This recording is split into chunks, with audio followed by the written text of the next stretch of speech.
course, that there's various things have triggered with different people in different ways, and perhaps questions that you want to ask. So if you want to ask questions, just put your hand up.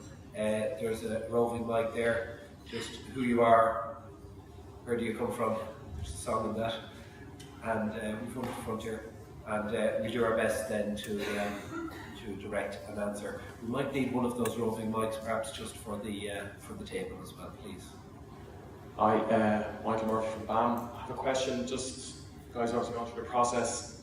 I know throughout the presentations there's numerous comments around whether a client is suited, whether a client wants BIM. My question for the wider team is, having gone through the process and learned everything, which is tremendous to see, irrespective of whether a client would want BIM or not, would the design team, the project management team, consider the use of it on a project where a client isn't necessarily looking for it? Have they seen the benefits of the use of such advanced technologies within their own workflows? Yes, certainly. I can answer some of that myself. We were very fortunate in the first instance here, as Pat has alluded to there. We have a very forward-thinking client. They're a REIT, they're new, so with that, you're settling into new ways of doing things. So I suppose we had a receptive client from that point of view. So we have been very fortunate on this particular project that they were open to this, open to new ways, and this is a new way of doing things. Yes would be the answer from our perspective in terms of other projects that we would be doing with BIM. We wouldn't be utilising the full rigours of BIM, to be honest.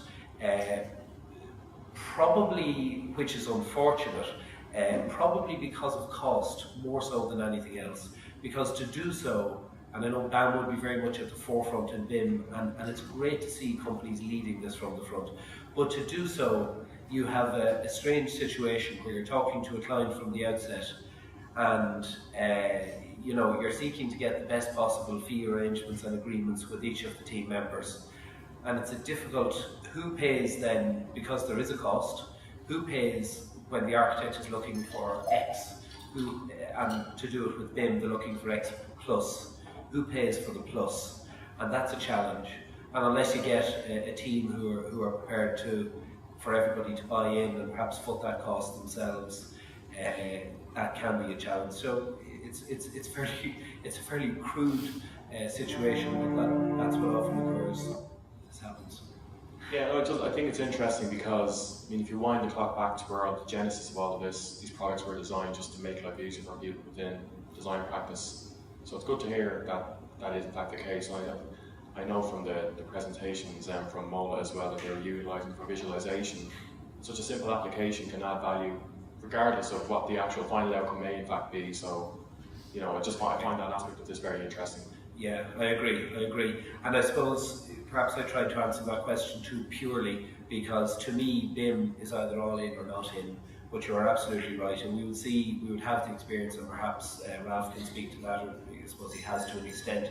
We have the mic there, where you do have members of the design team who are actually using BIM in the background, and that needs to be the way that we move forward. It needs to be the new norm. We're no longer, we don't need, me included, don't need big desks full of paperwork. It needs to be the new norm. Ralph, do you want to add? I don't know if this yet is working yet. I suppose we're kind of in transition mode at the moment. We are working on a very large project where the client hasn't specified that the design team have to use BIM, but we have all adopted it just for better coordination. So, but that's not a very large project.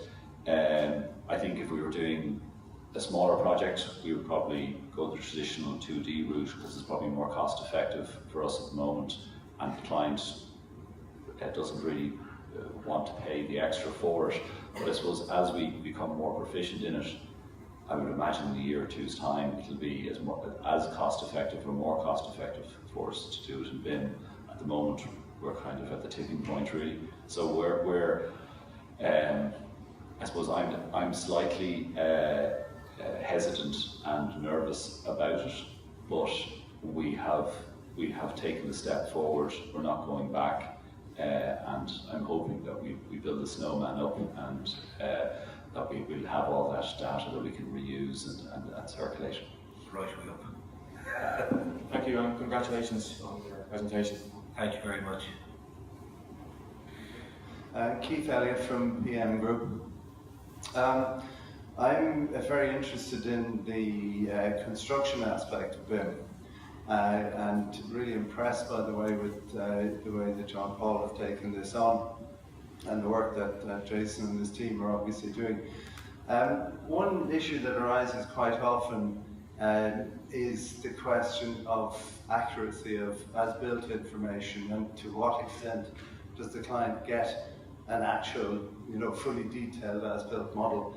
And I'm interested to know, Jason, what level of as-building you've done in the model when it comes to, say, things like concrete works and so on, and what level of resources have you had to deploy on site in order to deliver that? I suppose that feeds in with the engineering role, where we had the workflow.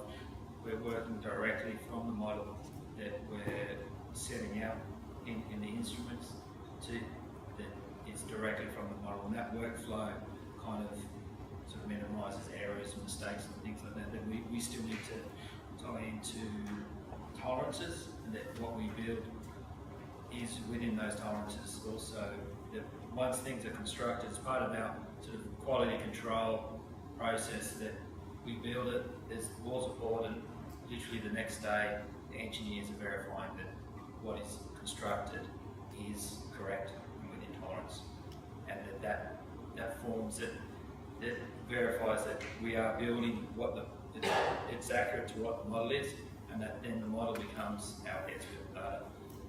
If there is mistakes and errors, it then is addressed at that point. We haven't had that on this project, which is very good. So everything is being within tolerance. We haven't had to kind of then address, say, actually this wall is out of place. What happens here? What's the procedure? Which does happen on projects where you're looking at 2D information and drawings are misinterpreted. Having a model in 3D, it's much easier to take the information and the design intent from the design team and implement it on site. So it's a process that, as part of our engineering role, they verify things are surveyed, and that information can be fed directly back into the model. I think, Keith, you raise a very, very important point, and I'm particularly interested in this as well. We heard from a speaker last year out in Northwood, in Santry, who was talking about the international experience in this, and indeed some of our sponsors who may be in the room here today, it spoke exactly to that, Keith, where their experience in building international airports and large projects like that, literally every week they would go out and do a point cloud survey of the works that had taken place. That was then reversed into the model, and through clash detection they would actually highlight any areas which were out of tolerance. So you were getting, not quite real time, but practically real time feedback, and that, at the moment, that's a challenge for the industry here. It's a challenge because of the demands that are placed on the surveying companies and the limited number of them that there are. It's a demand on the time to reverse that back into the model.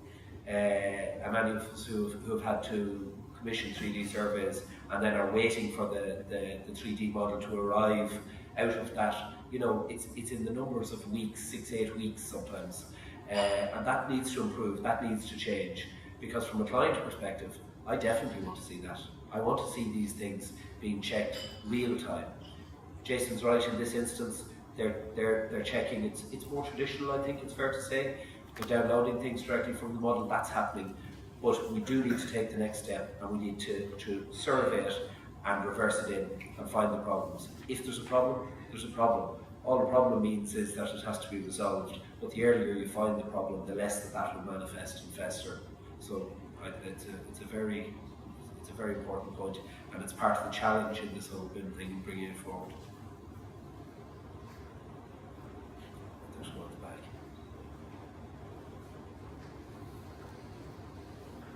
Hi, JP Kelly from Murphy Surveys. Just to add to your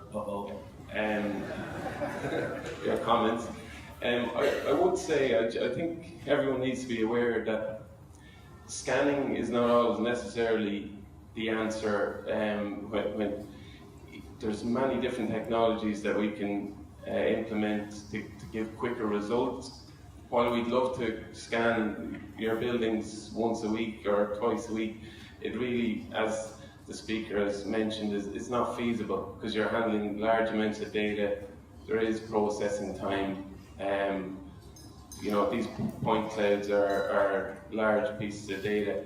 There's hybrid scanners which enable you to scan a small area and download a CAD file and an AutoCAD file and directly into Revit quickly. And also recently we used on a large MEP project, literally a man and a total station with the model loaded up, as the guys at John Paul Construction have touched on, and you can feed back that data immediately. So a little bit more focused, a little bit more, I suppose, just quicker answers can be achieved. Laser scan is required at the start, and I'd actually just to ask Ralph, I know they built up the, Ralph Bingham, they built up the original model using CAD drawings and 2D drawings. I'm just wondering, was there a point cloud survey carried out on the existing buildings, and did they notice later on if it wasn't scanned, how, you know, the accuracy between the Revit model and the actual as-built or current conditions? Yeah, no, I suppose at the time we were under a lot of pressure time-wise to lodge a planning application, and we inherited the 2D drawings from the previous scheme. So we decided to go that route for expediency purposes. Then when the buildings were demolished, there was a cloud survey done of the site that John Paul's undertook after we had gone through the demolition works, and there were relatively significant discrepancies. Thankfully, on a positive side, the site turned out to be marginally bigger in a few areas, which increased the net area for the client. So the cloud survey was very important in terms of the setting out of the building and I suppose establishing the correct NIA for the development. Okay, thanks. No, well done on the presentation. As I say, just to say, there are other ways of capturing data quickly. I think that's key. I think you've got to get feedback on a weekly or fortnightly basis, but it doesn't necessarily require full laser scans. Okay, thank you. Thank you, JP. Another question there to JP's right.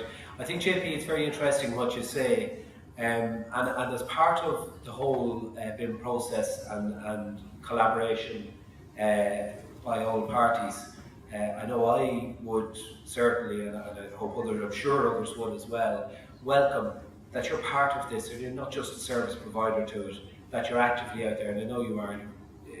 We work with you guys quite a lot as well, but you need to be proactively out there and getting involved in this BIM thing and selling that and saying, you know, guys, do you know we can do this? And your man Woods is up there talking about doing points out, he's off his trolley. You want to be doing this type of thing. This is what we can do. You can do it quickly, we can get it back in, it gives you the same effect. So it's the old story. You're selling something that somebody wants as opposed to just the generic thing. So interesting, and certainly look forward to seeing what you roadshow with that now as well. Thanks, JP. Sorry. Yeah, hi, Andy Taylor from TPS. I'm just wondering what the mechanics of the project going forward are when it goes to fit out. Who manages the model? How is the model fitted out on a floor-by-floor basis and then come back into the central model? Who organises and controls all of that? That's a great question. Anybody else? No, that's a great question, Andy. You're absolutely right. It brings a slightly wider question in as well. At the moment of this particular project, there's negotiations are at an advanced stage with a tenant to take 2 floors of this building, and it remains to be seen what will actually happen. Perhaps Pat can speak a little bit, or Ralph can speak a little bit better to that than I can at the moment. The mic there. Well, I can tell you what should happen. We don't know what should happen. Whether it's going to happen or not is a different question. But it kind of comes back to Michael Murphy's point: is it's fine if designers are excited about doing this and just go off and do it. But if there's not a defined requirement or process, then the whole thing breaks down. So, when it comes to a fit out, if there isn't a clear process that the client is saying to the prospective tenant, when you go off and do your fit out, you have to do it this way. You have to do it in BIM. We'll give you the base model to work with, but you've got to give us back the proposed fit out in a particular format so that we can incorporate. If you don't actually say that very clearly, it's not going to happen, and you'll have some designer in the States coming up with a fit out design in 2D, and then that element of it has broken down. Then the choice for the client is either I take that information that I've been given in 2D and convert it back so I can keep and maintain my asset information model.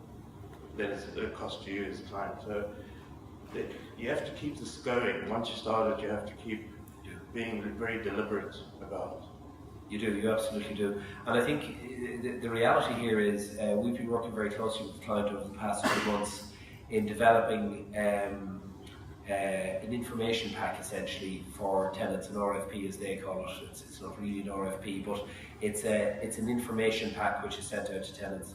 And foremost in that is the asset information model, the 3D model, and the whole BIM is involved in that.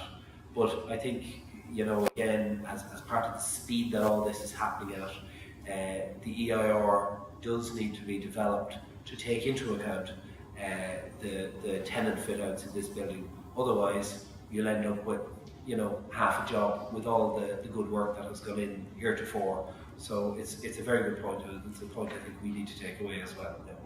Thank you. Sorry, if I can make one more point there is, I think what's also important is to bring in the selling agents, and because I think the BIM model can be a very useful tool to approach prospective tenants. Effectively, you've got a virtual building that they can look at the space, they can do test fit outs, they can. So I think the selling agents have to use that as a tool when they're going out to prospective tenants to show people the building and say, well, here's the building, here's a virtual building. Do your test fit out, test it out. Does it work for you? So I'm not sure that the selling agents, any selling agents, everybody needs to get involved. It is, and where we are in this process, it is a journey of learning. And where we are in the process at the moment, and I alluded earlier to the input from John Bokler, who's sitting here at the front, who has a lot of FM experience and has contributed very positively towards our ability to be able to advise our clients who, just didn't have, they had a certain amount of inherent experience by virtue of being around, but not in relation to BIM. And the current challenge, and there are probably two of them there, is in relation to fit outs, and there are a number of architects and other design members here who deal with clients on fit outs and are, I know, dealing with this client on fit outs. And it is incumbent on all of us to bring this message to people. This is a massive building, there's a very advanced BIM model there, and really, Mr. Client, we're going to have to do it. The client has to lead it, but it's incumbent on all of us as well to sell that message to our respective clients and bring it along. Other questions?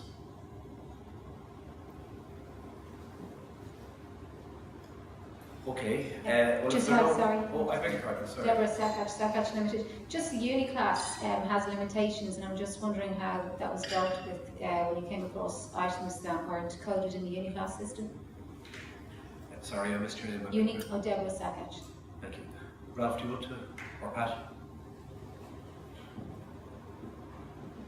Well, there are. It wasn't a major problem for us. You can always find something that's similar and use that. We have engaged with the MBS on anything that was found that wasn't in the database, and it is developing all the time. The MBS have republished the Uniclass tables, in January, with a lot of updates in the table. So it's developing all the time, and is getting better. But it wasn't a major issue for us on the project. Most things we could find in there. Okay, if